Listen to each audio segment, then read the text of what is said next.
So ahead of this video, I apologize if there's any background noise, any loud roars, or anything like that. We're having some pretty bad weather here in Dallas, so I'm hoping that none of it affects your enjoyment of this video. I hope not, but with that being said, let's get right into it, guys. Hello everybody, welcome back to my YouTube channel. I am Aiden Cossack, and today we're going to be talking about the first animation debut with STX Films, UglyDolls. Is there anything better than this?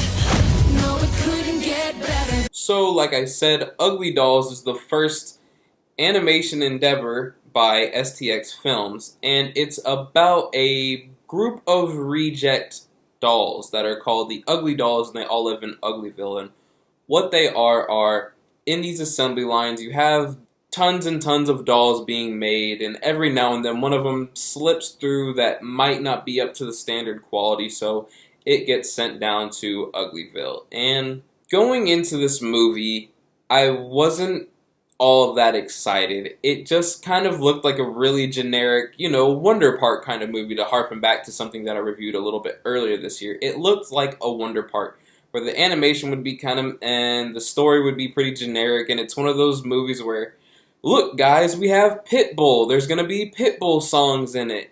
And that's just genuinely not my cup of tea. I enjoy Pixar, I enjoy Laika, I love seeing some of the newer DreamWorks stuff that they're doing. I love movies that are accessible to all ages, where the kids can go in and have their fun with it, and the adults can have something deeper. And I wasn't too sure about how deep an UglyDolls movie could get. But with that being said, I wasn't too sure how deep a Lego movie could get years ago. And that is one of my all-time favorite films, period.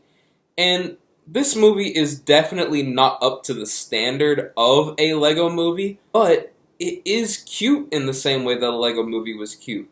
But along with a movie like the Lego movie, there was so much world building that went into that. Every frame of that movie felt lived in. There was something more going on in this movie, and those are a little bit of my issues with this movie. There's such a lack of world building, and there's too many questions that you as an audience member get about who's running the factory, how are these kids obtaining these dolls, period. There's just too much going on for me personally, to have been able to suspend my disbelief. And I'm talking about suspending disbelief in an animated movie, so you know it really doesn't work. Again, with the Lego movie comparison, I promise you guys this whole review isn't going to be a Lego movie comparison. That's the closest thing that I can relate this to, with these two toy properties, whereas the Lego movie stood on its own, and it was 100% marketing for the Lego movie. Don't get that wrong, by any stretch of the imagination. That whole movie was a Lego movie commercial. But there was a deeper story going on within that movie. There's parts of this movie where I felt like this movie is absolutely nothing but a glorified 90-minute commercial for its product. This movie is definitely aimed towards the 8-year-old and below demographic. So parents, I'm not quite sure how much enjoyment that you guys are going to get out of this film, but if you have any youngins, I would highly suggest that you take them to this. It is a little generic, and it is a little cookie cutter and cliche, but like I said, it's super cute. All in all, as a film, I'm not quite sure if it actually works. This is definitely one of those movies where we're grabbing talent just to grab talent, and a lot of the voice acting that actually takes place in this movie is super dry, and that's kind of how I would describe a lot of the musical numbers in this movie as well.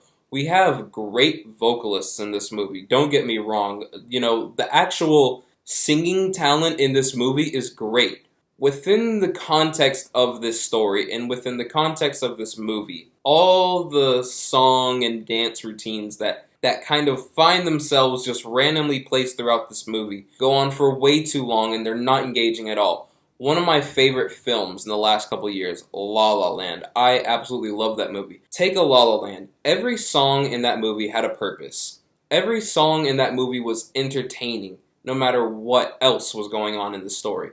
UglyDolls, the songs, you can argue if they have a purpose. They just kind of tend to overstay their welcome. And none of that really helps with the fact that almost every single character in this movie is so one-dimensional. There's only two characters in this entire movie that I felt like actually had any sort of growth throughout the whole film. And that comes from its cookie cutter script that this movie definitely has. It's definitely cookie cutter in the way where you also get tons of ripoffs of movies from the past. There's tons of different references in this movie that I don't know who they were trying to fool. I mean, there's definitely shades of Brave Little Toaster, and there's definitely shades of the original Monsters, Inc. So we've seen elements of this movie before throughout multiple films over multiple decades. But all in all, it sounds like I'm really giving this movie a hard time, and I'm really not trying to. Like I said, it is a cute movie. It's just not for people my age. 19-year-old kids are not wanting to go see this. We're going to go see Endgame for our 4th and 5th times. This movie's just not for us. But if you're a parent and you have a child and they ever feel like they're having a bad day at school, someone's picking on them for something that they can't control, I would absolutely show this movie to your child. And it might be able to help them out, and it might make them feel better. And who knows, maybe they'll get an Ugly doll because of this movie. But overall, I can't really go fresh with this movie. I'm going to have to give the movie about 5 out of 10, so it's a little middle of the road. It's a mediocre movie at best. But thank you guys so much for watching this entire video. Please be sure to subscribe, hit the like button down below. Also comment, are you guys looking forward to Ugly Dolls? Do you not care? Have you never even heard of this movie? Are you just going to go see Endgame again like I know that I'm absolutely going to go do? Also be sure to hit the notification bell so that way you guys can stay up to date with everything that I have going on in this channel in the future. We've got tons of new videos coming out. I've got Detective Pikachu coming for you guys on Friday if you guys are looking for any more family fun kind of movies to watch reviews for. So definitely be sure to stay tuned for that. And thank you guys so much, and have a good one.